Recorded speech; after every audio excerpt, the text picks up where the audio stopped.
যখনই দেখবেন আপনার নামাজে অমনোযোগিতা বেড়ে যাচ্ছে, অজু বানায়েছেন, অজু ভাঙ্গার কারণ বেড়ে যাচ্ছে, নামাজ পড়ার দিল চাচ্ছে কিন্তু আপনি সুযোগ পাচ্ছেন না, ওই নামাজ পড়তে না পারার কারণে অন্তর অস্থিরতা শুরু হয়েছে, বুঝে নিবেন আপনার নামাজ রবের দরবারে পছন্দ হওয়া শুরু হয়েছে।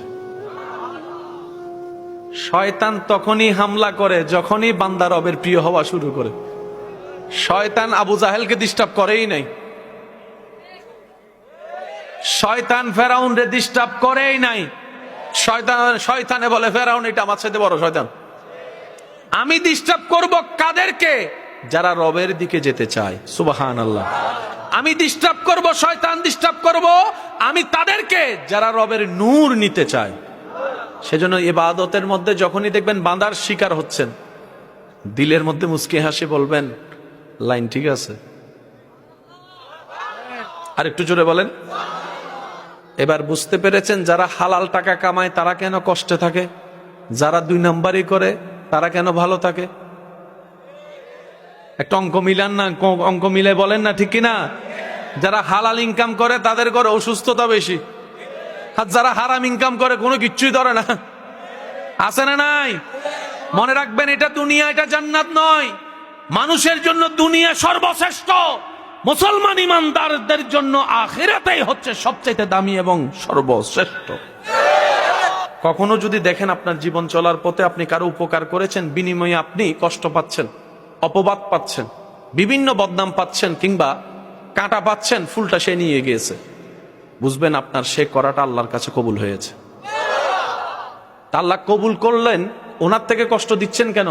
রব বলে যে তুই তাকে 10 টাকার উপকার করেছিস, সে দিলে হয়তো 20 টাকা দিবে, না হয় একটা থ্যাংক ইউ দেবে, না হয় একটু জরার দরবের কাজ শেষ। কিন্তু আমি চাচ্ছি তোকে তার চাইতে বেশি দিতে, তাই বান্দাকে সরিয়ে দিলাম, আমি আল্লাহ দেওয়া শুরু করব।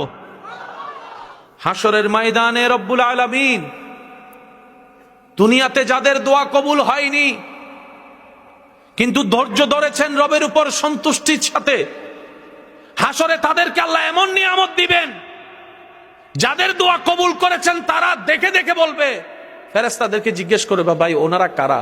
ওনারা কি কোনো নবী রাসূল? বলে যে না। ওনারা কি কোনো সাহাবা আহলে বাইত বলি? বলে যে না। তো ওনারা কারা? ফেরেশতারা উত্তর দিবেন ওনারা তারা যারা দুনিয়াতে হাজার কষ্ট মধ্যে থেকেও রবের উপর নারাজ হয় নাই। সুবহানাল্লাহ। যারা ধৈর্য ধরে রবের সন্তুষ্টির উপর নিজেকে সন্তুষ্টি রাখার চেষ্টা করেছে, অধৈর্য হয় নাই, ওই ধৈর্য ধরার আল্লাহ নিয়ামত দিচ্ছে ওনাদেরকে। তখন যাদের দোয়া কবুল হয়েছিল দুনিয়ায় তারা ফরিয়াদ মনে মনে বলবে, ইস আমাদের একটা দোয়া যদি কবুল না হইতো, আজকে এই নিয়ামতগুলো আমরাও পাইতাম।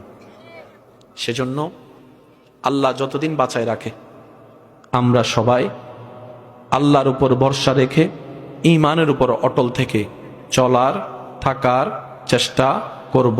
চিৎকার দিয়ে বলেন ইনশাআল্লাহ।